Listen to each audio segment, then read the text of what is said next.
হৰে কৃষ্ণ জয় জগন্নাথ জগন্নাথৰ ৰথযাত্ৰাৰ ওপৰত দিয়া আমাৰ যি লানিৰ আলোচনা সেই লানি আলোচনাৰ আঁত ধৰি আমি এই আলোচনাত এটা খুব মধুৰ জগন্নাথৰ কাহিনী ক'ব ওলাইছোঁ 1500 শতিকাত জগন্নাথৰ ৰজা আছিল পুৰুষোত্তম দেৱ আৰু এই পুৰুষোত্তম দেৱ খুব বিখ্যাত আছিল আৰু তেখেত প্ৰতাপ ৰুদ্ৰ যে আছিল জগন্নাথৰ ৰজা তেওঁৰ দেউতাক আৰু তেওঁ খুব সাহসী আছিল খুব বীৰ এজন আছিল ডাঙৰ বীৰ আছিল আৰু খুব অত্যন্ত ধুনীয়া আছিল তেওঁৰ যৌৱন কালত এবাৰ তেওঁ দক্ষিণলৈ যাত্ৰা কৰিছিল আৰু তাতে গৈ কাঞ্চী ৰজাৰ আতিথ্য গ্ৰহণ কৰি কিছুদিন তাত আছিল এই সময়ছোৱাত কাশী ৰজাৰ পুত্ৰী পদ্মাৱতীক তেওঁ দেখা পায় আৰু পদ্মাৱতীও অত্যন্ত দীপলীপ এগৰাকী ৰাজকন্যা আছিল পদ্মাৱতীৰ ৰূপত বিভোৰ হৈ আৰু পদ্মাৱতীও পুৰুষোত্তম দেৱৰ সুন্দৰ সুঠাম স্বাস্থ্য বা দেহাৰ বা তেওঁৰ চেহেৰাৰ প্ৰতি আকৃষ্ট হৈ দুইজনে ইজনৰ সিজনৰ প্ৰতি আকৃষ্ট হ'ল আৰু কাঞ্চী ৰজাই এই কথাটো গম পায় পুৰুষোত্তম ৰজাক বিবাহৰ প্ৰস্তাৱ দিলে কথা খুব ভালভাৱে চলি থাকিল কিন্তু ইতিমধ্যে পুৰীত ৰথযাত্ৰাৰ উৎসৱ আৰম্ভ হ'ব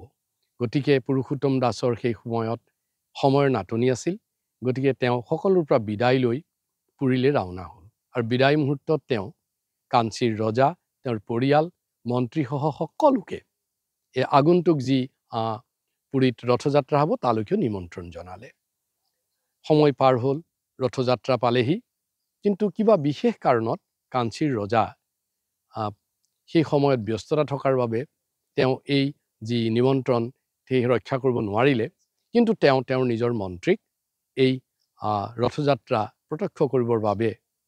কাঞ্চী ৰজাৰ প্ৰতিনিধি হিচাপে পঠালে আৰু কৈ পঠালে যে তুমি এই বিবাহ প্ৰস্তাৱটো খুব ভালভাৱে সকলোকে দি আহিবা সেইমতে মন্ত্ৰী আহি জগন্নাথ পালেহি অৰ্থাৎ পুৰী পালেহি আৰু তেওঁ খুব ভালভাৱে আতিথ্য কৰিলে ৰজাই পুৰুষোত্তম ৰজাই আৰু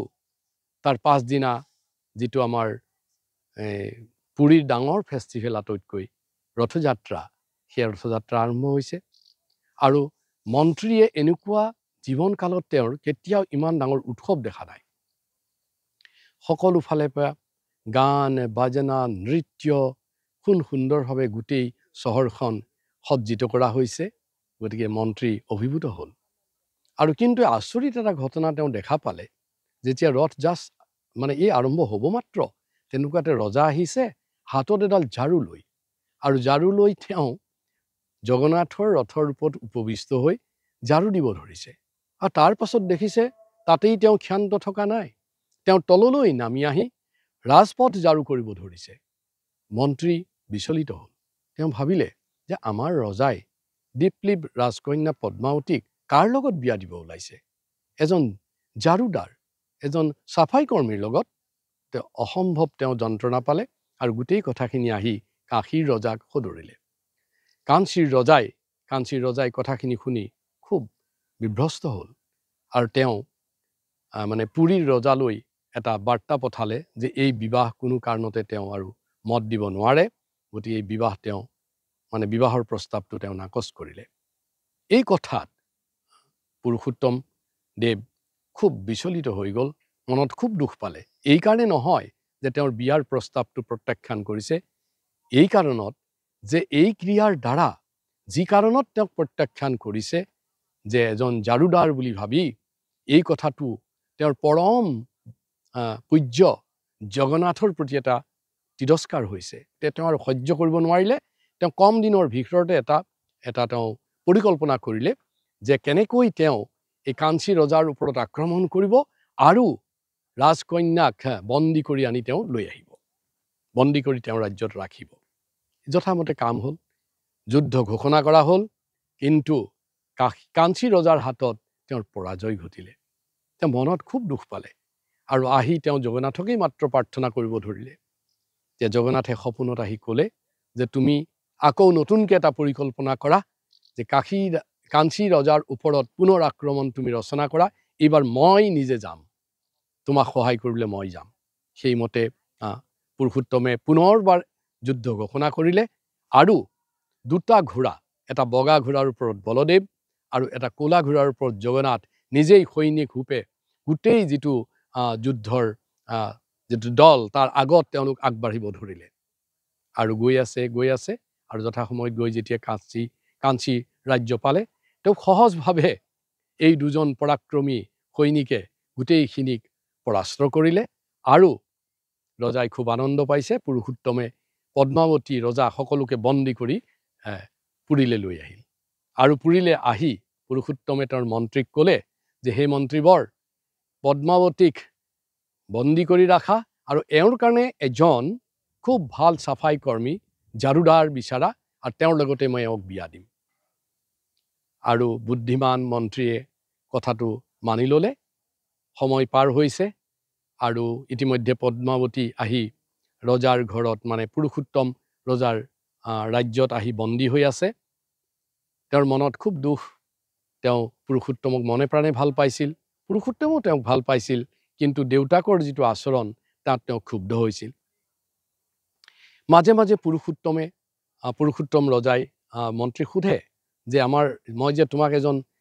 জাৰুদাৰ বিচাৰিব কৈছিলোঁ এওঁক বিয়া দিবৰ কাৰণে, তুমি চাই আছা নাই? বোলে চাই আছোঁ ৰজা, অলপ সময় লাগিব, কাৰণ উপযুক্ত জাৰুদাৰজন মই এতিয়াও দেখা নাই। সময় বাগৰিল আৰু দ্বিতীয় পাছৰ যিটো বছৰৰ ৰথযাত্ৰা আহি পালেহি। এই ৰথযাত্ৰা আৰম্ভ হ'ব, যা যোগাৰ সম্পূৰ্ণ হৈছে। এনেতে মন্ত্ৰীয়ে এটা পৰিকল্পনা কৰিলে। যেতিয়া ৰজাই আকৌ পুৰুষোত্তম ৰজাই ৰথৰ ওপৰত ঝাৰু দিব বা মুখত ঝাৰু দিব, সেই সময়তে পদ্মাৱতীৰ হাতত বৰমালা প্ৰদান কৰিলে আৰু ক'লে, তুমি গৈ এতিয়াই ৰজাৰ ডিঙিত এইডাল পিন্ধাই দিয়া। পদ্মাৱতীয়ে সেইমতে গৈ ৰজাৰ ডিঙিত বৰমালা প্ৰদান কৰিলে। কিন্তু ৰজা আচৰিত হৈ গ'ল, পদ্মাৱতীয়ে সি মোক কিয় বৰমালা দিলে? গতিকে এই কথাত আচৰিত হৈ মন্ত্ৰী সুধিলে যে এইবিলাক কি হৈছে? মন্ত্ৰীয়ে ক'লে যে হে ৰাজন, মই আপোনাৰ কথা আখৰে আখৰে পালন কৰিছোঁ আৰু খুব নিষ্ঠাৰে পালন কৰিছোঁ। মই গোটেই বছৰ এজন ভাল জাৰুদাৰ বিচাৰি আছোঁ, কিন্তু পোৱা নাই। কাৰণ পৃথিৱীত আপোনাতকৈ আৰু ভাল জাৰুদাৰ কোনোবা থাকিব পাৰে নেকি? যি জগতৰ প্ৰতি জগন্নাথৰ জাৰুদাৰ, তেওঁতকৈ আৰু ডাঙৰ জাৰুদাৰটো আৰু উপযুক্ত জাৰুদাৰটো কোনো থাকিব নোৱাৰে। ৰজা বাকৰুদ্ধ হ'ল আৰু বুদ্ধিমান মন্ত্ৰীৰ এই গোটেই ব্যৱস্থাটোত তেওঁ আনন্দ পালে আৰু এইদৰে ৰজা পুৰুষোত্তম আৰু পদ্মাৱতীৰ মাজত বিবাহ সম্পন্ন হ'ল আৰু কাশীৰ ৰজায়ো জগন্নাথৰ ভক্ত হৈ পৰিল। আৰু শাস্ত্ৰত লেখা আছে যে পুৰুষোত্তম ৰজাই প্ৰায় 3টা দশক তাৰ পাছত ৰাজত্ব কৰিছিল। গতিকে আমি দেখিছোঁ যে জগন্নাথৰ যদি দৰকাৰ হয় তেওঁ সৈনিক হ'ব পাৰে, যদি দৰকাৰ হয় তেওঁ কাৰোবাৰ বিয়াৰ যোগসূত্ৰৰ কাৰণে সহায় কৰিব পাৰে। একমাত্ৰ খালী কথাটো হ'ল, চৰ্তটো হ'ল যে ভক্তৰ কাৰণে জগন্নাথে সকলো কৰিবৰ কাৰণে ৰাজি। জয় জগন্নাথ।